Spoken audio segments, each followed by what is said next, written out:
Excited na yung ating mga viewers kung sino nga ba si Sir Josh before maging CEO ng sariling company. So, kwento ko na ba yung buhay ko? Siguro, bago ako maging CEO ng JMF Tech Trading Corporation, nanggaling ako sa pamilya na hindi mayaman, kundi talagang salat. Sa sobrang salat, napilitan na akong tumigil ng pag-aaral para lang tumulong dun sa mga pag-aaral ng mga kapatid ko. So, naranasan kong magtrabaho sa hardware, sa Nike or sa bilihan sapatos, sa construction. So, naranasan ko siya before. So, hanggang sa naranasan ko rin siya maging Lalamove rider.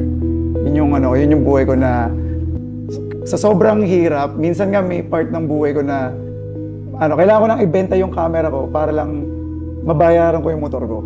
Yun yung mga unang ng part ng buhay ko. Oo.